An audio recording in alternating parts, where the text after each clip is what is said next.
Have you ever wondered what it'd be like to be a deep-sea diver? Have you ever wondered what it'd be like to be an astronaut going to deep space? Have you ever wondered how it'd be to be forcibly put into a situation you aren't prepared for? Wait. No? Just me? Well, too bad for you, and too bad for me, because I found a game that was made by one guy and it scared the fuck out of me for an hour I played for it. How about I give you the finger, and you give me my phone call? This is Iron Lung, an indie horror game that has you, a convict, navigate through a blood-filled ocean sea on a distant moon to look for resources that are needed for humanity. Reason for this? I don't know, probably inflation or some shit. Maybe America ran out of oil to extort from third world countries, I don't know, something like that. No, I heard oil! That shit is mine! But the premise is pretty simple to understand.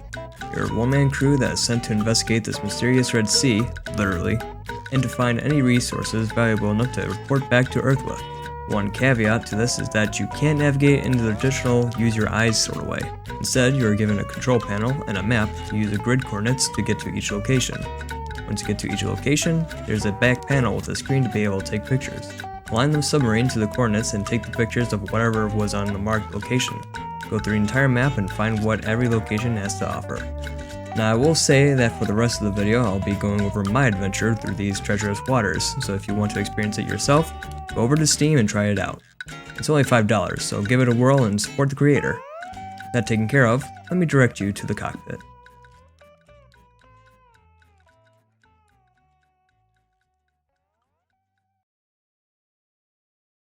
So, you start off the game with a short debrief from some guy that tells you why you are here and what you should be doing. I'm seeing some voltage irregularities in the instruments, so keep an eye out for sparks or flames or anything like that. Approaching maximum depth. The hull's feeling it, but it's still holding strong. Closing port hole shielding.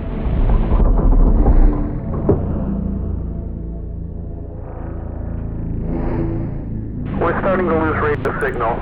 You'll be at cruise depth soon, so refreshing and be careful. You're on your own. Good. You don't get a tutorial or anything to guide you.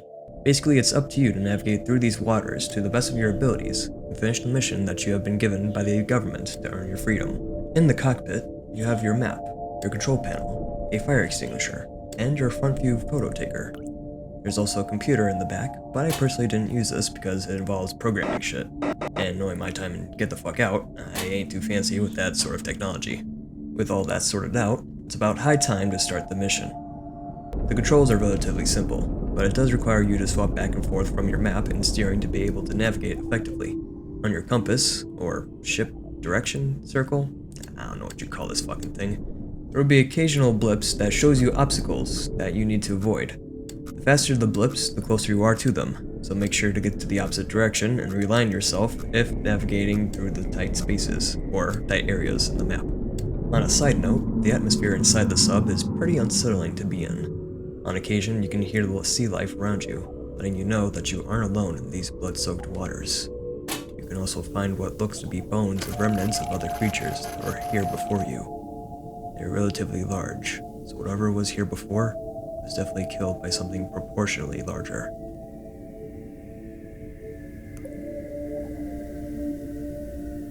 There's always a bigger fish. As you can see on the map, some areas require more carefully planned movements, so be careful going through these areas. However, they aren't the only obstacles that you have to worry about during your short escapade. The stability of the submarine isn't, as you would have guessed, the most top tier. You have an oxygen tank. Oxygen? Yeah, that's the word. You have an oxygen tank that shows you your current oxygen amount. This will decrease over time, so make sure to pace yourself. And don't worry, you'll get a chance to use the fire extinguisher later.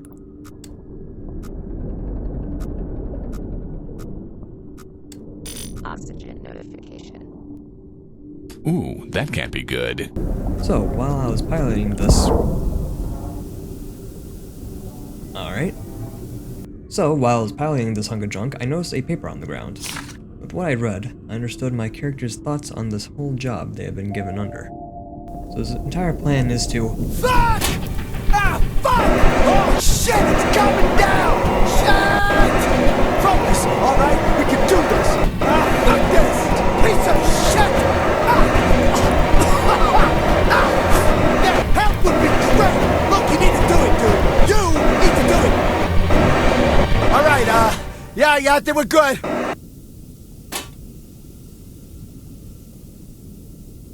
Near the end of my journey, on the second to last location, I had to fit my sub through a tiny tunnel and reach a mysteriously closed off area of the map. When entering the tunnel, some things were off. There was this ominous droning when I got closer to the location. I had to move closer and closer to it, before realizing that my control panel was vibrating uncontrollably. At this point, I got as on point as I could before taking the picture of this mysterious object. When it was finally rendered, I saw— what?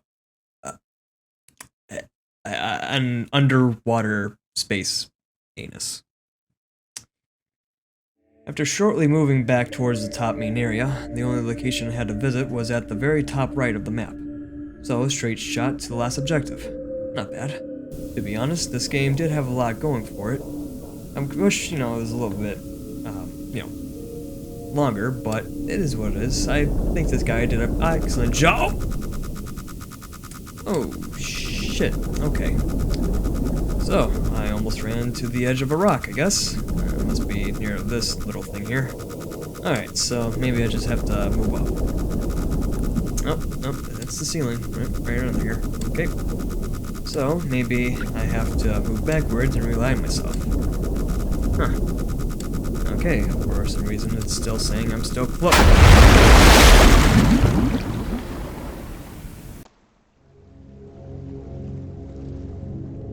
Damn. So, no first try run, I guess. Well, maybe I can maneuver just straight left when I encounter it.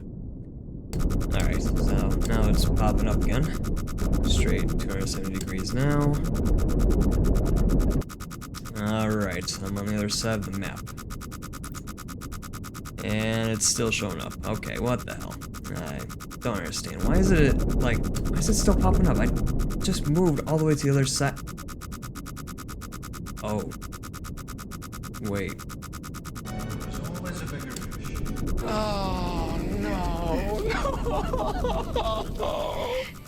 Fuck. Okay. Do I have to? Well, guess I ain't got much of a choice. Surprise, motherfucker. Okay, now it's a race against time to get to the last location before I sink with whoever's out there that did this to my shitty IKEA-made submarine. I have my oxygen getting low. I have blood filling up the room. I have my heart racing like, oh man, this is getting stressful. Just have to get to the last location. Come on, come on, come on. You're almost there, VB. Make it, make it. Okay, okay. Line yourself up. All right, go take the pick.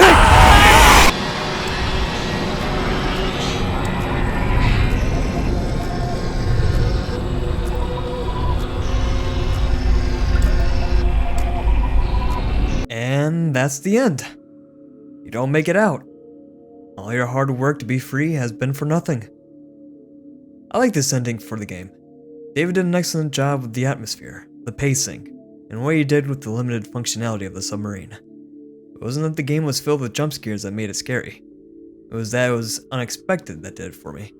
The tension of being alone in an alien environment and seeing what could be me if I didn't complete my job made all the fear become real. Again, he did an excellent work putting this little game together. If you want him to make more games like this, please buy Iron Lung and try it out for yourself. I'm not really a big fan of horror games, so this was probably the first horror game that I played in something like, I'd say maybe 2. Alright, cops, calm the fuck down. Anyways, I would say this is probably the first horror game that I've played in about 2 or 3 something years. The last one I played was Resident Evil Biohazard, which, by the way, if you want to see me play that, I'll happily do that for you guys, just showing that out there. Other than that, hit the like button on this video and subscribe if you enjoyed what you saw here. I plan to make a video at least once a week and hopefully make something out of this little gig. Thank you for watching and hope to see you all again soon. See ya!